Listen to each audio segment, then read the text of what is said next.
Selamat pagi dan salam sejahtera kepada Dr. Emilda binti Hashim, pensyarah kursus ekonomi Malaysia PEG 3023. Dalam video ini, kami akan membentangkan atau menerangkan tugasan kumpulan yaitu kepentingan bagi sektor-sektor ekonomi ketika musim pandemik.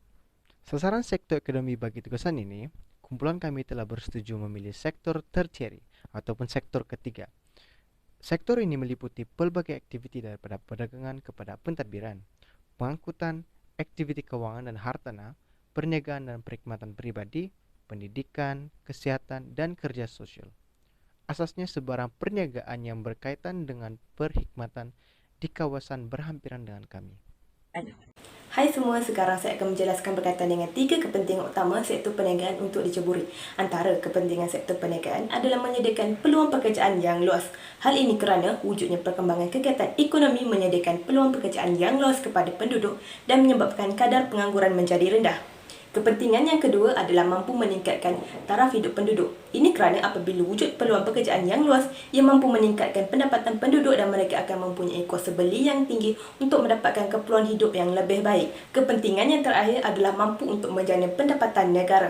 Ini kerana kegiatan ekonomi yang menyumbang kepada pendapatan negara melalui hasil cukai, tukaran wang asing dan sebagainya. Jadi secara tidak langsung, dengan memulakan perniagaan, penduduk turut mampu untuk membantu menjana kembali pendapatan negara walaupun semasa pandemik COVID-19 melanda negara kita.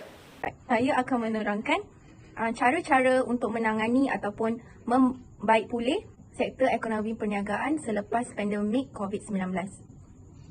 Cara pertama yang boleh para peniaga lakukan selepas habis saja wabak pandemik ini adalah yang pertama dengan melakukan perniagaan secara atas talian. Cara kedua adalah dengan membina perniagaan melalui sumbangan. Sebagai contoh, peniaga boleh menampal stiker ataupun nama perniagaan di atas produk-produk yang hendak diberi sumbangan. Seterusnya, cara ketiga adalah dengan menukar sektor perniagaan. Dalam pandemik ini, sesetengah sektor perniagaan tidak dapat berkembang kerana ianya bukanlah salah satu keperluan bagi masyarakat pada masa kini.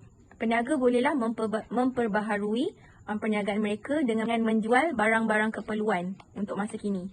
Cara terakhir yang boleh para peniaga lakukan untuk mengatasi masalah pandemik COVID-19 ini adalah dengan menukar sektor pekerjaan mereka. Sebagai contoh, sebelum ini mereka menjalankan aktiviti perniagaan secara fizikal ataupun online. Mereka bertukar kepada pekerjaan seperti pekerja dalam sektor swasta ataupun kerajaan. Hal ini akan menjadikan mereka meninggalkan sepenuhnya sektor perniagaan dan bertukar kepada sektor kerajaan ataupun swasta. Assalamualaikum, saya Anis Maisal Habibti Abu dengan nombor metrik di 202010939991 sebagai pembentang seterusnya akan menghuraikan kepada anda analisis yang telah saya kemukakan di Google Form kepada 10 orang responden di kawasan perumahan saya yang terdiri daripada pelbagai bangsa dan agama. Jadi, 2 soalan yang telah saya pilih merangkumi sektor perniagaan adalah bagi memenuhi keperluan dan kehendak hidup penduduk, berniaga merupakan salah satu faktor penyumbang untuk menyara hidup. Jawapan yang saya peroleh daripada analisis ini adalah kebanyakannya bersetuju, yakni 90% responden menjawab ya dan bakinya 10% sahaja yang tidak bersetuju. Ini menunjukkan ada juga penduduk kawasan yang berpendapat bencana COVID-19 ini meningkatkan risiko kerugian kepada peniaga. Maka dengan itu, ia tidak diklasifikasikan sebagai sektor yang memberi peluang cerah dalam menyara kehidupan. Soalan saya yang kedua pula ialah pengangguran bagi penduduk kawasan sebagai impak negatif meningkat akibat COVID-19. Menerusi Google Form yang telah saya kaji, sebanyak 80% searah dengan kenyataan ini, manakala 20% lagi menafikannya. Persetujuan ini memberi bukti di buletin-buletin memang benar pengangguran berlaku begitu banyak sehinggakan kerajaan memberi dana bantuan kepada mereka yang terjejas menerusi bantuan keluarga Malaysia. Bagi yang tidak bersependapat dengan kaitan ini, mereka melihat pembukaan pusat pemberian vaksin di dewan-dewan menarik anak muda dan golongan penganggur untuk mencari sumber pendapatan. Sekian, terima kasih. Saya, Nur Mazi Syaruna binti Masban, akan mengulas sedikit tentang soalan analisis yang telah kami edarkan pada masyarakat setempat.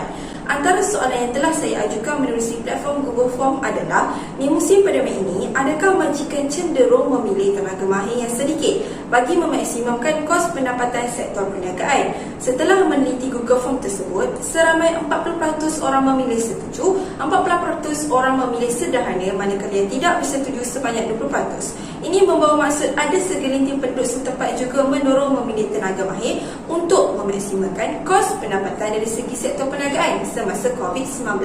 Soalan kedua adalah, adakah di musim pandemik ini tenaga asing menjadi satu kepentingan bagi sektor perniagaan?